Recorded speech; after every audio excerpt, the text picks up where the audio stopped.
Thank you, and good evening once again. Um, Unlike my sister who present on working in the public sector, my presentation has to do with you working with the legal aid. So I'm not going to share too much of my personal experience with the legal aid, but what is expected of you when you are done with your pupillage. And I'm going to share some horror statistics, which, because I'm not sure if I ask you how many of you would like to work as a lawyer in legal aid will show up his or her hand. What is important now is that one senior lawyer once said that last lawyers, we are just God's instrument for justice on earth. It is true then, it is true today. Looking at the statistics of cases that come to us at the Legal Aid Commission on daily basis, the average cases that we receive daily is about 30. And the number of lawyers that we have in Greater Accra who are employed as legal aid lawyers are 11. We are talking about a population of 5.4 populated living in Accra. And of this population, it is estimated that 23% of this population is multidimensionally poor. That is, they are not only poor in terms of income, but they suffer so many disadvantages in addition to their income. Either they don't have access to good food, good health facilities, and so many others. So this represents about 1.2 of our populations that are poor. And these are our target clients that we are to represent, and we are only 11. So what it is to working with legal aid.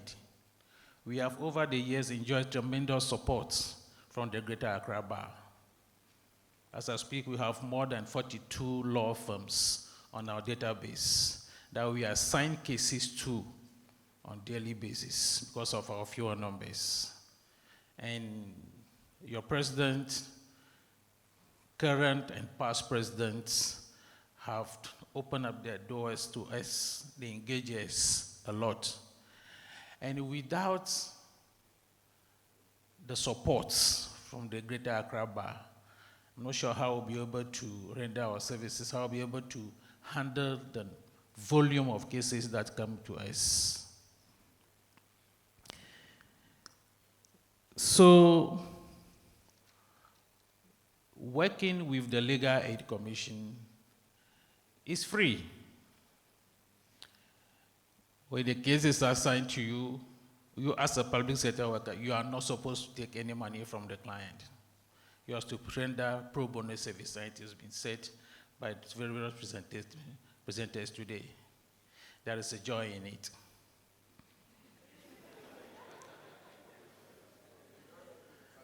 Putting up, getting to the prisons, the frontage of Sawan prisons, and having your client breathe the air of that relief,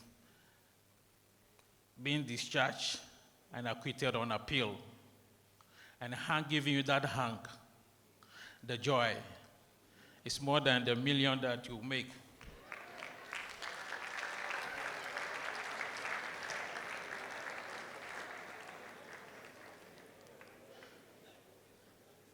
So, ladies and gentlemen, we offer 20% of the basket of fees whenever a case is assigned to you to handle. What it means is that when a basket is put, maybe a case of negligence, for instance, how much you are supposed to take for negligence, maybe a case of defilement, a case of, that's a criminal offense. In any case, the scales, the monies are put there, huge one, of course. We are obliged to pay you 20% upon successful completion of the cases. Let me say that from 2010, we were not able to pay that 20% to the lawyers who successfully complete these cases.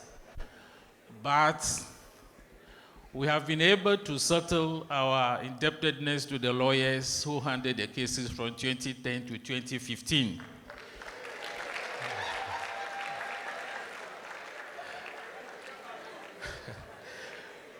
We are hoping that in due course we'll be able to settle from 2016 to 2024. And if you're a lawyer in practice, sometimes you are just a call is put to you, it's about 5 years now, but now your money is ready, come for it.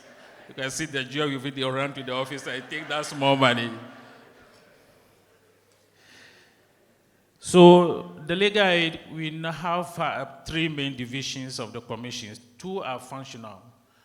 One is the Alternative Dispute Resolution Division, and one is the Public Defenders Division, of which I am in charge. That focuses primarily on criminal defense. Most of you have done ADR. You may just decide to find some time and come and visit how mediation is actually done in practice. Okay?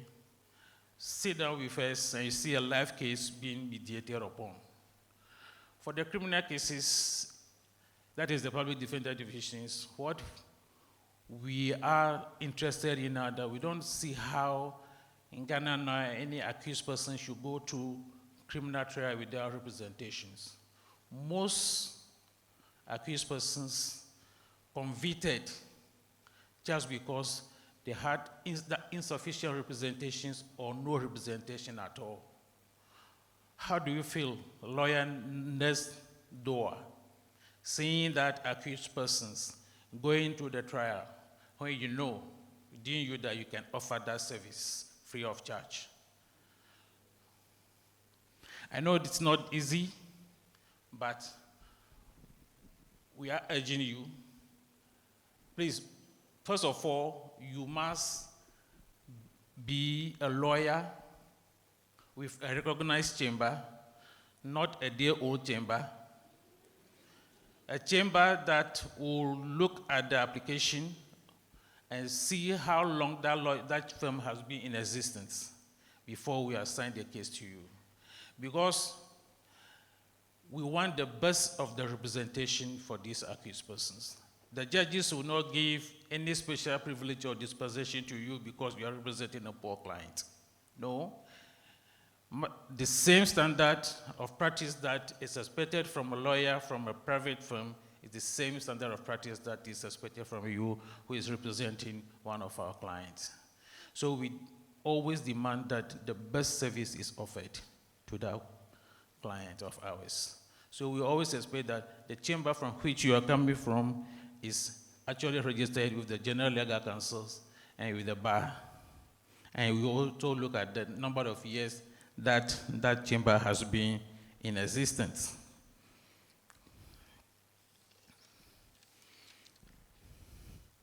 So, as I said, mine is to appeal to you, the Greater Accra Bar, that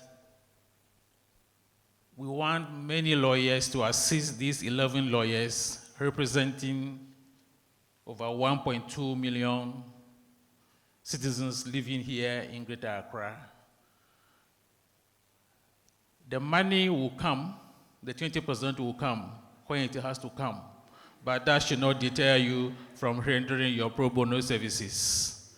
There is joy in it. Thank you.